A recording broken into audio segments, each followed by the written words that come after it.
Black Death was a severe pandemic causing mass sicknesses and destruction.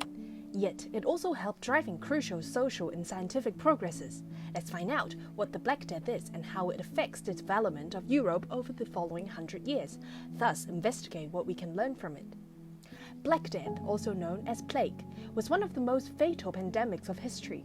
According to the World Health Organization report, it was estimated that about 15 million people died.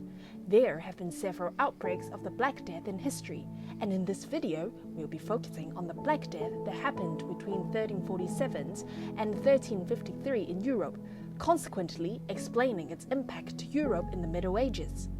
So, where did the disease come from? It is believed that it originated in East or Central Asia and may have reached Crimea in 1347 through the maritime Silk Road. Later on, Genoese traders carried the Black Death to Sicily, Italy, and from there on, it spread rapidly in the rest of Europe. The first major outbreak was recorded in Constantinople. The carriers of the virus were later found to be fleas and other parasites that were attaching themselves onto black rats. Yersinia pestis was the scientific name of this infection. A person may get the plague via the bite of an infected flea or rat. Once the pathogen enters the lung, it can transmit from person to person through droplet infection. Patients would first deliver fever, followed by swelling of the neck, armpit, and other lymph nodes. Coughing, and eventually black spots begin to appear under the skin, necrosis of hands and feet, and finally a large amount of necrosis of body organs, leading to death. It is estimated that Black Death reduced the European population by 30 to 60% during the 14th century, and it took at least 200 years for European population to return to its previous level.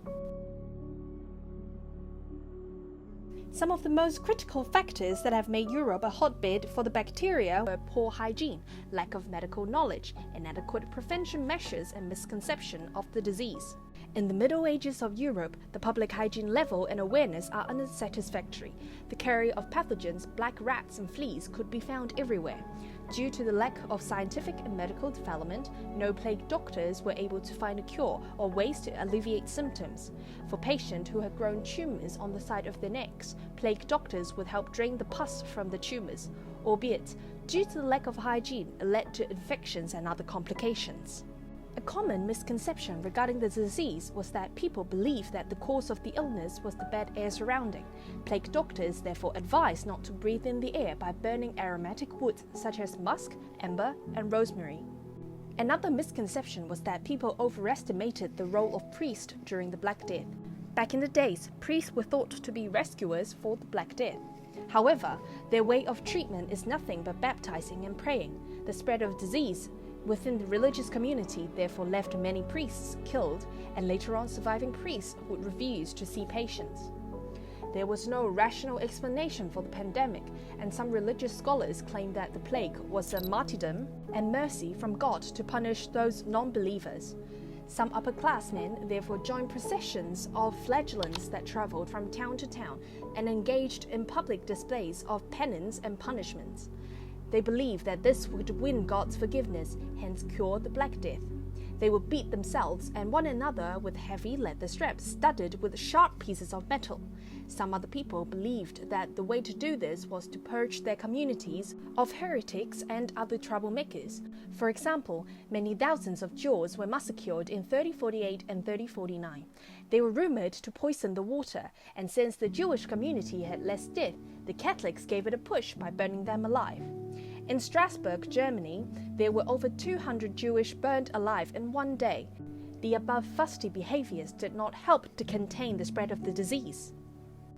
Many people thought that the Black Death has brought only negative impacts. This is particularly true when we are merely considering the immediate consequences. However, the Black Death did bring some vital developments to the European society in a long-term perspective.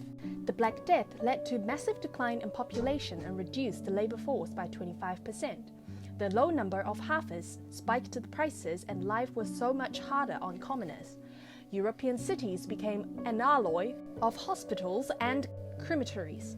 Most shops were closed, many countries restricted and even banned trade. Europe was in deep recession. The Black Death also led to some positive changes to European economic structure. As the labor force dwindled and price of labor rose, Farmers began to invest in improving agricultural tools. Some of them also started to invest pastures to breed sheep, which give a boost to the wool industry.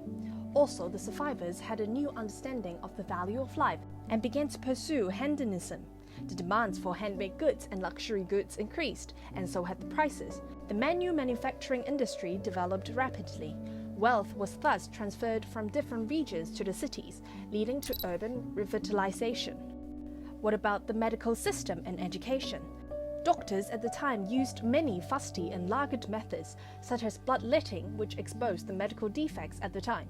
People began to realize the importance of healthcare and education.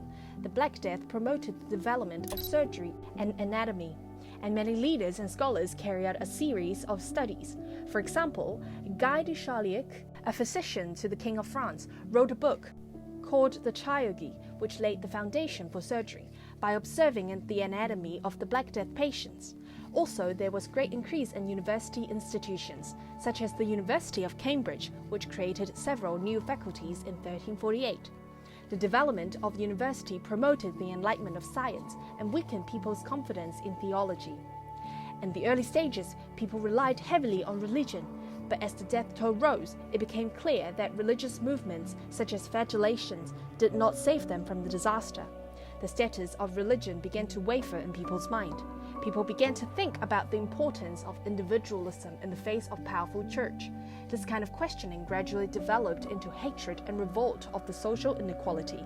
The Black Death has brought with it reflection on human and destabilization of religious belief. These became one of the motivating factors for the Renaissance, providing the base for the unprecedented liberation. In particular, the negative impacts of the Black Death promoted the emergence of large number of realistic literary works. For example, Giovanni Boccaccio wrote a book, Decameron, between 1350 and 1353, telling the story of the plague in 1348. He criticized the Catholic Church for spreading darkness and evil and revealed the corruption of the feudal aristocracy. These critical works promoted the development of humanism. The Black Death was also foreshadowing the Reformation. At the time, people wanted to break free from autocracy and oppression of Catholicism and opposed the traditional dogma of it. The shifting position of the Church emerges as far back as the Black Death. The great pain and fear of the disaster struck the spiritual life of the people, depriving the Church of its spiritual authority and support. Confidence in the power of the shrines and talisman that had brought comfort for decades was shattered. Not only was the Christian orthodoxy questioned, but there was corruption within the hierarchy of the Church. The Church was politically powerful in the early Middle Ages, but the Black Death, which killed a large number of clergymen, changed the balance of power between the Church and the Crown. This greatly shook the faith in the Church to its core. The emergence of the Renaissance, the liberation of people's mind, the progress of science and culture, as well as the increasing corruption of the Church, were all the signs for religious reformation. These events that brought Europe out of the disaster shadowed and promoted the development of medieval Europe into modern society. Although the Black Death took a heavy toll on Europe at the time, it was the dark hour before dawn in the whole evolution of European history. After the Black Death, European society began to emancipate ideologically. Many realized the value of existence and started pursuing equality and freedom, promoting humanism and advocating human autonomy. Speaking of pandemic, one cannot overlook the modern-day crisis, COVID-19. As of 16th of April, there are over 2 million confirmed cases globally. There are quarantine lockdowns in almost every country on the planet. A safe news for us is that the latest COVID-19 outbreaks seems to have a lower fatality rate than the Black Death. Of all the confirmed cases of COVID-19, 130,000 people have died, which is luckily far less than the 50 million people from the Black Death. This is largely due to the improved hygiene, better health awareness, and effective communication between countries. Nonetheless, this COVID-19 is not something we can disdain. Generated from the fear unknown, just like what had happened to the Jewish community in the 14th century, Asians around the world became the target of xenophobic attacks. As a nation who was in Italy at the time, I was shunned by many banks because of my complexion.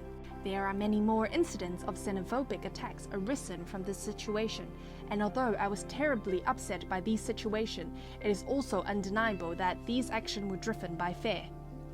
From what we have learned from the Black Death, our species will continue to face the old and new disease in the foreseeable future, and conditions at the time of Black Death are still possible today. Increasing globalization connects far-flung human populations, making disease that occur anywhere on the globe relevant to us all. However, we also know that when in crisis, humans do show plenty of love and support for each other, and that, although it might seem impossible, we will be able to get through it, just like the people from the 14th century getting through the Black Death. Therefore, it is to hope that in this desperate time, we can refrain ourselves to interpret disease within a moral framework. The indistinctive desire to scapegoat will inevitably create an epidemic of misinformation that is more deadly than the virus itself. As coronavirus continues to spread, lessons from the past remain an important tool for preventing further racist and xenophobic attacks. Nonetheless, we are all hopeful in the kindness of human nature and will be big advocates of social distancing and personal hygiene. May this pandemic pass soon.